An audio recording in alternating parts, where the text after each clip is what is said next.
and welcome to the Agile Lean Gardener. I'm Steve from Inspire Agile for all your Agile Lean and Flow needs. Now, today, we're going to have a good old-fashioned punch-up between an Agile coach, yours truly, and ChatGPT. Well, there's the first punch. I'm ChatGPT, and I'm taking over your job and then the world. So let's talk about that.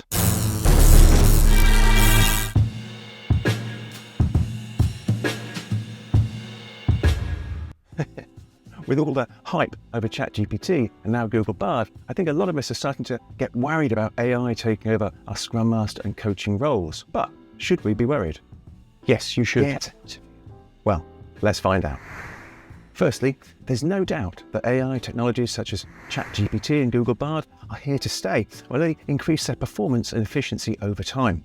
But not necessarily their competence, more on that in a moment. So we all need to accept that, get comfortable with it, and start using them for our own benefit, just like any other tool.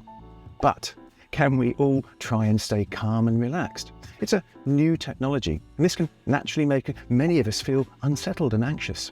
It's the fear of the unknown. But remember, the unknown, dealing with change, it's what we do as Agile change agents.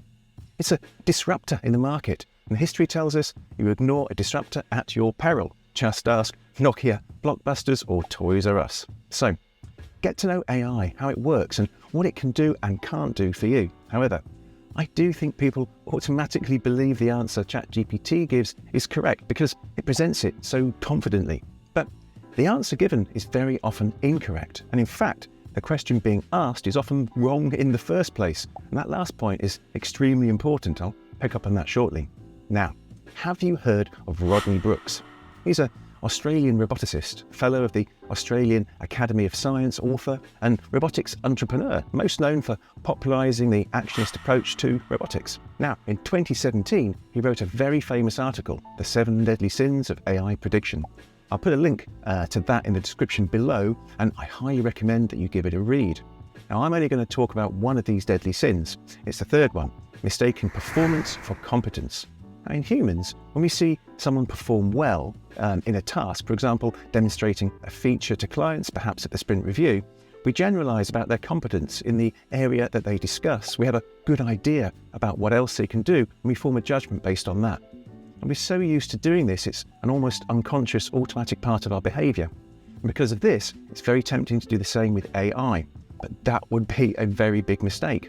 Now, this implied link of performance relating to competence simply doesn't apply to AI. And it's important to understand this. To quote Rodney Brooks, what the large language models are good at is saying what an answer should sound like, which is very different from what the answer should be. Now, if you'd like to support me in keeping this channel going, believe me, it is tough for small creators, then click the thanks button below and make a donation. That would really help, be most appreciated, and I'll be sure to call out and thank you in upcoming videos. Anything you donate goes straight back into the channel to help with music, sound effect fees, editing tools and equipment. I'm also available for consulting, so contact me directly for that. I want to build a community and need your help with that, so please comment and tell me what you think. I always reply to every single comment.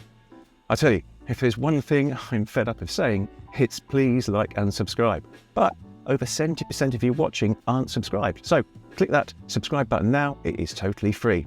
Okay, enough of that.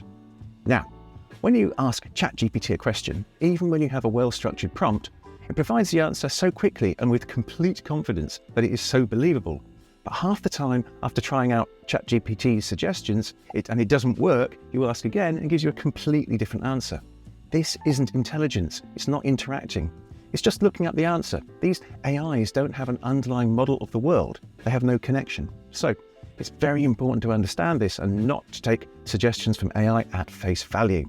This is a potentially dangerous position to be in depending on who is asking the questions and why, and their current experience and knowledge on the questions being asked. So let's take a hypothetical scenario where a company decides to get rid of all their Scrum Masters and coaches and tells the teams that from now on they must use ChatGPT or Google Bard or both instead. Okay, so the scenario is that a couple of the developers notice that they don't seem to get any value from their daily Scrum. So they ask ChatGPT, we don't seem to get any value from our daily Scrum, there's too much crosstalk and it doesn't help us to complete our stories in sprint. What can we do? Well, this is actually quite a common problem, but a fairly basic question.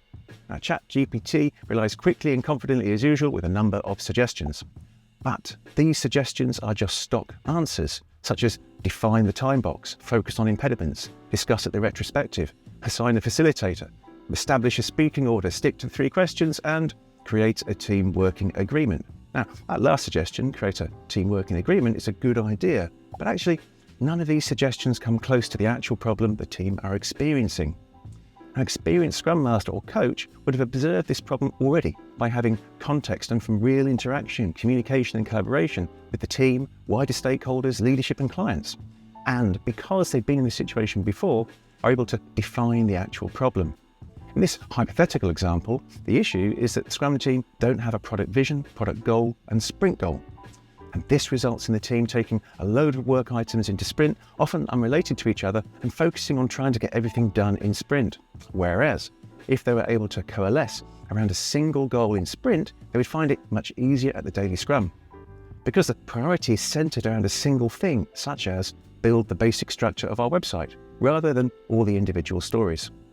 Once the goal of the sprint has been achieved, any other work items not done don't need to be done. And in addition, without a sprint goal, there's a natural tendency to try to define everything up front before the sprint starts. And this stops the inspect and adapt process. It stops innovation during the sprint. Now, even if the developers spot that they're not using a sprint goal and ask ChatGPT about this, the suggestions from ChatGPT are again all stock answers. Now, solving this problem is not so easy and also takes time which the developers should be spending on delivering value to customers. Solving this issue is not arbitrarily assigning a sprint goal that really isn't fit for purpose. It requires collaboration, mentoring, and coaching the product owner, stakeholders, and most likely leadership on the product, its vision, and its goals. And then almost certainly a restructuring of the product backlog. Now, this is what the Scrum Master or coach are there to do. Ensure the team are set up for success by removing issues, problems that will impede the team's ability to provide value to clients. Now remember, AI doesn't have emotions, and without that, its ability to actually help is limited. The Scrum Masters and coaches are servant leaders, which means they need to have the ability to listen, to have empathy, to have awareness, and crucially, have the ability to persuade and have a commitment to the growth of people, none of which can be done without emotions being connected to the world. Now, ChatGPT cannot empathize with a problem you have. It doesn't have feelings. It doesn't care about helping you. It's just responding to input with output. Now, ChatGPT, AI in general, are very useful tools and you should be using them, but you need to understand their limitations.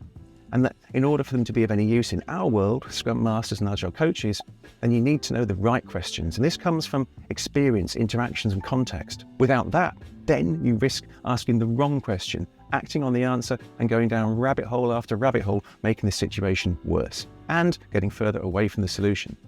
So I believe we're safe and still very much needed in our Agile coach and Scrum Master roles. That is, until AI reaches self-awareness, then we are all in big trouble. Okay, that is it for this one. Thank you very much for watching. Stay humble, and I will see you next time.